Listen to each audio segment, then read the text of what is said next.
দয়া করে হঠকারী সিদ্ধান্তে যাবেন না। ডক্টর ইউনূস পদত্যাগের ফাঁদে পা দেবেন না। পদত্যাগে বাধ্য করান, না হলে বহিষ্কার করুন। ইউনূসের ওই বক্তব্যটা যে আমার কথা না শুনলে আমি কিন্তু চলে যাব, সেটাকে তারা পুঁজি করে এগিয়েছে। এটা হচ্ছে গোয়েন্দা বাহিনীর কৌশল, যে তাকে এই মুহূর্তে সরাসরি সরাতে গেলে যে ইন্টারন্যাশনাল যে প্রেশার আসবে বা ইন্টারন্যাশনাল যে একসেপ্টেবিলিটি তারা পাবে না, তারা নিশ্চিত। তারা এখন অন্য পথে অন্যভাবে ডক্টর ইউনূসকে বিরক্ত করে তাকে সরিয়ে দিয়ে তাদের পোশাক কাউকে সেখানে দায়িত্বে বসিয়ে তারা তাদের পারপাস সার্ভ করতে চায়। ডক্টর ইউনূস দয়া করে এই সুযোগটি দেবেন না।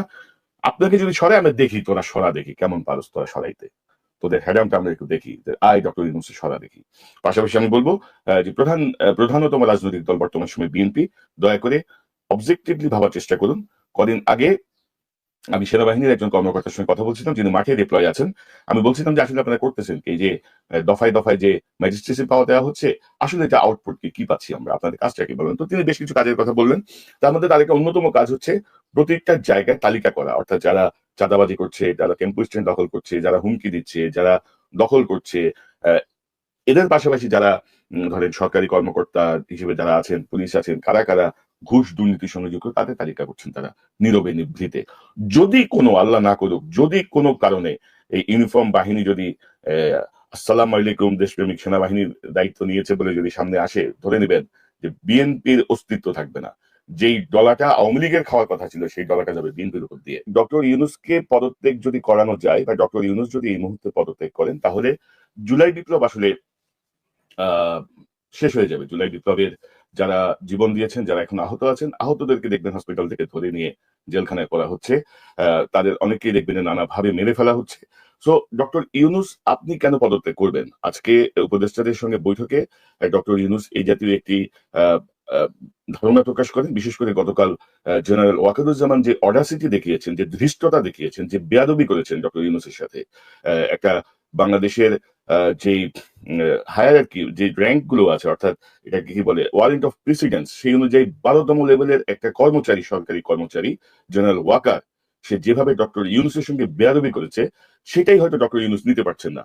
কিন্তু ডক্টর ইউনূস এই যে বেয়াদবি, এই যে অডাসিটি, এই যে ধৃষ্টতা যেটি জেনারেল ওয়াকার গতকাল দেখিয়েছেন, এগুলো কিন্তু পরিকল্পিত।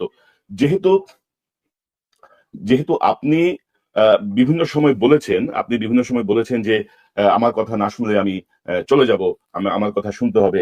যদি এটারও আমি সমালোচনা করেছি, আমরা এখান থেকে সমালোচনা করেছি, আপনি কেন চলে যাবেন? আপনি দায়িত্ব নিয়ে কেন চলে যাবেন? এখানে তো মানবিমান বা ইমোশনের কোনো কারণ নেই। এটা প্রেম প্রেম খেলা না যে আমার কথা শুনতে হবে না আমি চলে যাব। সো ওই যে আপনার যে মানসিক যে অবস্থাটা, যে আপনি একটু সেন্সিটিভ, আপনার কথা না শুনলে আপনি চলে যাবেন, ওই জিনিসটাকেই আসলে ঘোট পাকানো হচ্ছে। যেখানে ওয়াকার এখন বরখাস্ত হয়ে জেলে থাকার কথা, যে সশস্ত্র বাহিনীকে উস্কানি দেওয়ার জন্য, রাষ্ট্রের তার যে নিয়োগকর্তা তাদেরকে ইগনোর করার জন্য, তাই সে নিজেকে অভিভাবকহীন বলার জন্য, এই সবকিছু মিলিয়ে আপনার তার যাওয়ার কথা, আপনি কেন যাবেন? ভুলেও এই কথা ভাববেন না। উপদেষ্টা পরিষদের আজকের মিটিংয়ে দুজন সিনিয়র উপদেষ্টা তাকে বুঝিয়েছেন যে কি কি হতে পারে, হোয়াট ইজ দ্য কনসিকুয়েন্সেস, এবং আমি যতটুকু জানি যে তিনি তাতে সন্তুষ্ট হয়েছিলেন, কিন্তু এখনো কিন্তু নানা রকম গুজব ছড়াচ্ছে। এবং ইউনূস, আপনার সাথে আমরা সবাই আছি, বাংলাদেশের সাধারণ মানুষ আছেন। সো আপনি কে কাজ করতে দিবে না, এগুলো নিয়ে ভাবার কোনো কারণ নাই। আর সে কথা যদি বলতে হয় আপনাকে, বিশেষত আমি যদি দায়িত্ব নিয়ে বলি, আমি গত 9-10 মাস ধরে প্রথম থেকেই বলছি যে কোন কোন অপদার্থকে আপনি আপনার উপদেষ্টা পরিষদে ঢুকিয়েছেন এবং আলটিমেট সমস্যা কি কি হতে পারে। কিন্তু আনফরচুনেটলি আপনি কোনো বিষয়ই গুরুত্ব দেন নাই, আপনি হয়তো শোনেন নাই, অথবা আপনাকে শোনানো হয় নাই। বিশেষত আমি, পিনাকি ভট্টাচার্য, ইলিয়াস হোসেন, আমরা তিনজন বার বলেছি। এবং তখন যে কথাগুলো নিয়ে গোয়েন্দা সংস্থা ট্রল করেছে, আওয়ামী লীগের লোকজন কিছু জায়গায় উৎসাহ দিয়েছে, কিছু জায়গায় ট্রল করেছে, বিএনপির লোকজন উৎসাহ দিয়েছে বা ট্রল করেছে। অর্থাৎ আপনি যদি, আপনার সাথে যদি একটা স্ট্রং উপদেষ্টা পরিষদ থাকতো যারা বিপ্লবের চেতনাকে ধারণ করে, আপনার মনে হয় যে জেনারেল ওয়াকারের এত সাহস বাড়ছে যে সে নিজেকে অভিভাবকহীন বলবে? আপনি বলবেন নির্বাচন হবে জুন 26-এ, ওয়াকার বলবে জানুয়ারি 26-এ নতুন সরকার দায়িত্ব নিতে। এত সাহস তার, এত অডাসিটি! বন্দুক থাকলে সব হয় নাকি? পারলে কিছু করতে বলেন তারে, পারলে তাকে কিছু করতে বলেন। এবং আমার কাছে যে খবর আছে, ইন্টারন্যাশনাল যে একটা সোর্সের যে খবর আছে, আমাকে বলা হয়েছে ওয়াকার যদি এই উদ্যোগ নেয়, সে জাহাঙ্গীর গেট ক্রস করতে পারবে না। সে জাহাঙ্গীর গেট ক্রস করতে পারবে না। আর গতকালকের যে তার যে অডাসিটি, তার যে ধৃষ্টতামূলক যে বক্তব্য সেনা অফিসারদের উদ্দেশ্যে, এটি আসলে অত্যন্ত কৌশলে পাবলিক করা হয়েছে। অর্থাৎ তারা এখন মহাদেশ প্রেমিক হয়ে উঠছে। দেশপ্রেম একেবারে টুবাই টুবাই পড়তেছে। 2017 সালে যখন রোহিঙ্গাদেরকে ঢুকতে দেওয়া হয়েছিল, তখন সেনাপ্রধান ছিল আবু বেলাল মোহাম্মদ শফিউল। তো তখন এরা ছিল না অফিসার সেনাবাহিনীতে, তখন তারা বুঝে নেয় যে এটা একটা হাসিনা তার নিজে নোবেল প্রাইজ বা অন্য কোনো স্বার্থের কারণে এই সর্বনাশটা করতেছে। তখন দেশপ্রেম কোথায় ছিল? যখন হাসিনা তিনটা ভোটারবিহীন নির্বাচন সেনাবাহিনীকে ব্যবহার করে ক্ষমতায় টিকে ছিল, তখন তোমাদের এত দেশপ্রেম কোথায় ছিল বেটা? কোথায় ছিলি তোরা তখন? তখন তোরা ইউনিফর্মে ছিলি না? তখন তোদের বুকের মধ্যে মেডেল ছিল না? তখন তোদের এসব হোমটম ছিল না? কেন ছিল না? তোমরাই সেই লোক যারা তোমাদের স্বজাতির অফিসারকে আয়নাঘরে বন্দি রেখে বছরের পর বছর সেই আয়নাঘরের পাশ দিয়ে এই ইউনিফর্ম পরে ঘুরে বেড়াইছো। তোমাদের বিন্দু মাত্র ভ্রুক্ষেপ ভয় নেই যে আমাদের সাথে একজন সেনা কর্মকর্তা, আমাদের একজন ভাই, বাংলাদেশের একজন সাধারণ মানুষ যাদেরকে রক্ষা করা আমাদের দায়িত্ব, তাদেরকে আমরা এইভাবে বিনা কারণে ভিন্ন মতের জন্য এখানে আটকে রাখা হয়েছে। কার মধ্যে কোনো প্রতিক্রিয়া আমরা দেখি নাই। উপরন্তু যখন ডক্টর ইউনূস দায়িত্ব নেওয়ার পরে এই আয়নাঘরকে পরিদর্শনে বাধা দেওয়া হয়েছে, এই আয়নাঘরকে সংস্কার করে অনেক কিছু মুছে ফেলার চেষ্টা হয়েছে, কোথায় রে ভাই তখন তোমাদের দেশপ্রেম? অর্থাৎ দেখেন ভাই, কিছু বললে বলবে যে সেনাবাহিনীর ভাবমূর্তি নষ্ট করতেছি আমরা। এই জাতীয় একটা গ্রুপ আছে সেনাবাহিনীর ভিতরে আছে এবং তাদের ভাড়াটিয়া কিছু কচুক্ষেতি আছে, বিভিন্ন চ্যানেল ইদানিং দেখিয়েছেন। যাই হোক, ওইসব সম্পর্কে কথা বলতে চাই না। কিন্তু বাস্তবতা হচ্ছে কি যে সেনাবাহিনীর যে ভাবমূর্তি, এটা আসলে হাসিনা মূর্তি হাসিনা টুকরা টুকরা করে ফেলছে 15-16 বছরে। মূর্তির অংশও নাই, ভাব নিয়ে বসে আছে সবাই। এই ভাবমূর্তিটাকে জোড়া দেওয়ার জন্যই আমরা চেষ্টা করছি নানা রকম ভাবে। হাসিনার যে ড্যামেজটা আমাদের দেশপ্রেমিক সেনাবাহিনীকে করেছে, সেই ড্যামেজটাকে রিকভার করার জন্য, সেনাবাহিনীকে আগের মর্যাদায় ফিরিয়ে নেওয়ার জন্য, মানুষ যে চোখ বন্ধ করে ধরেন চোখ বন্ধ করে মানুষজন আস্থা রাখতে পারে যে ইয়েস, আমি সেনাবাহিনীর একটা ইউনিফর্ম দেখছি, আমাদের চিন্তা নাই, I will take care of. এই জায়গাটা নিয়ে যাওয়ার একটা চেষ্টা ছিল এবং যেটা শুরু হয়েছিল, কিন্তু ভেরি আনফর্চুনেটলি ডক্টর ইউনূসের উদারতার জন্য যেই 30-35 জন, অর্থাৎ মিনিমাম 25 ম্যাক্সিমাম 50, এই হাসিনার এই পোষ্য এই বদমাশগুলো সেনাবাহিনীর ইউনিফর্ম পরে সেনাবাহিনীতে কোনো সংস্কার করতে দিচ্ছে না। উপরন্তু তারা এমন একটা সিচুয়েশন তৈরি করছে, যে সিচুয়েশনটা ডক্টর ইউনূস যদি সরে যায় তাদের সবচেয়ে সুবিধা। আপনারা তো জানেন সবাই যে ডক্টর ইউনূস যদি না থাকতো, গত 3 মাসেও এই সরকার টিকতে পারতো না যদি ডক্টর ইউনূস ছাড়া অন্য কেউ এই সরকারের প্রধানের দায়িত্ব নিতেন। কারণ পার্শ্ববর্তী রাষ্ট্রের যারা মন্ত্রী, যারা নীতি নির্ধারক, তাদের বক্তব্য শুনেছেন, পাশাপাশি তাদের মিডিয়ার যে প্রোপাগান্ডা সেটি আপনারা শুনেছেন। ওয়ার্ল্ড ওয়াইড সকল কিছু মিলিয়ে আমি তো মনে করবো ডক্টর ইউনূস আমাদের জন্য আশীর্বাদ, আল্লাহর রহমত। এখন ডক্টর ইউনূসকে যদি কোনোভাবে যদি সরিয়ে দেওয়া যায়, তাহলে এই ওয়াকার গংদের অনেক সুবিধা হয়।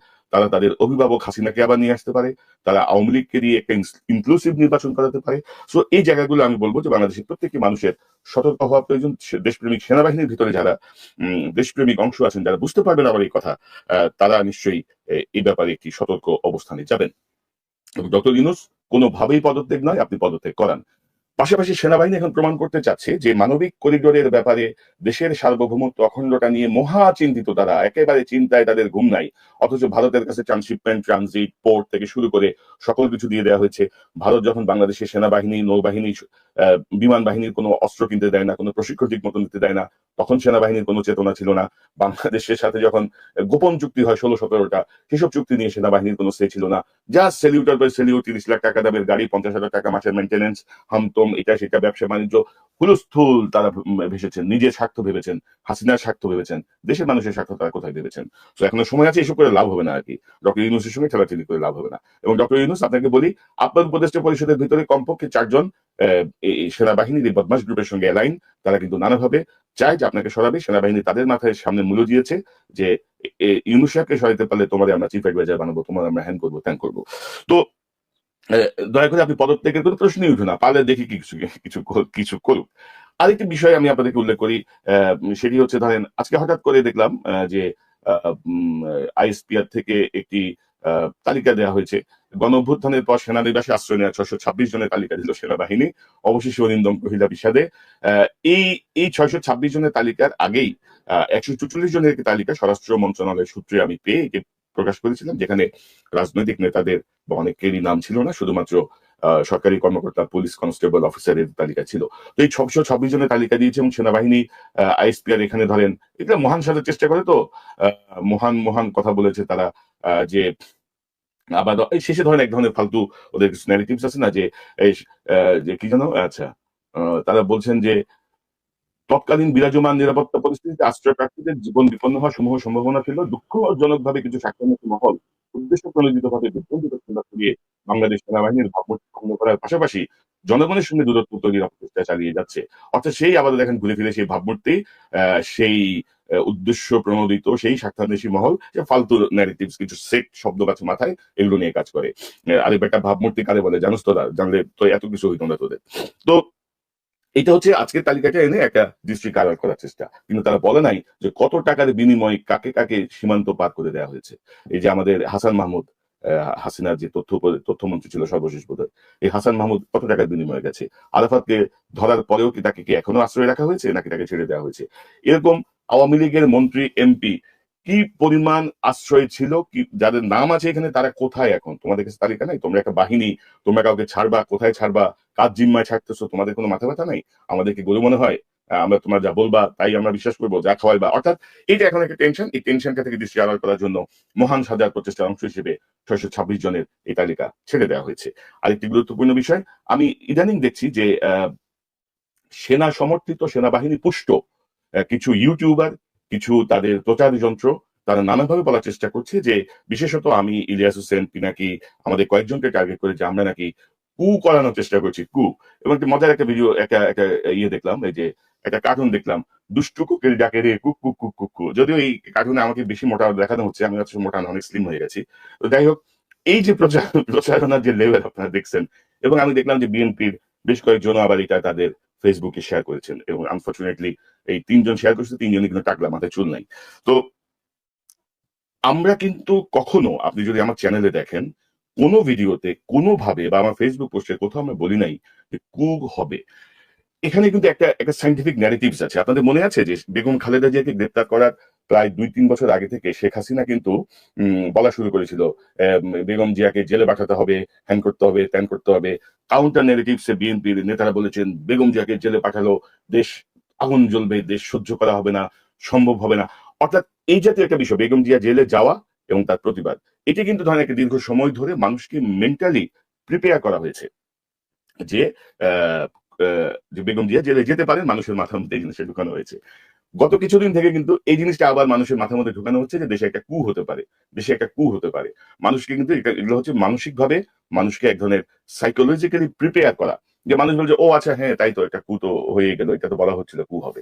এবং আপনি যদি দেখেন যে উপদেষ্টা আসিফ মাহমুদ বলেছিল না যে তার এক ভিডিও ইন্টারভিউতে যে ওয়াকার কিন্তু ডক্টর ইউনূসকে মানতে চায়নি, এবং সেই মানতে না চাওয়াটা সে বলেছে যে ওকে বুকে পাথর চাপা দিয়ে মেনে নিলাম, আর শেষ মুহূর্তে যখন উপায় না দেখে সেই বুকে পাথর চাপা থেকে সে নানান, তাতে আমি বুঝতে পেরেছি ইয়েস ইটস ট্রু। এবং সেখানেই কিন্তু এই যে অফিসারদের অ্যাড্রেসের আগের দিন ওয়াকার সকল major general, lieutenant general, brigadier, brigade commander সহ তিনি সভা করেন, প্রস্তুতি সভা বা হোয়াটএভার।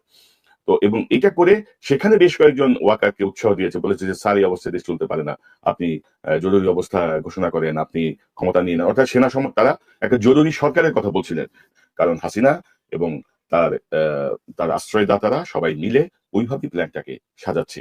দয়া করে হঠকারী সিদ্ধান্তে যাবেন না। ডক্টর ইউনূস, পদত্যাগের ফাঁদে পা দেবেন না, পদত্যাগে বাধ্য করান, না হলে বহিষ্কার করুন।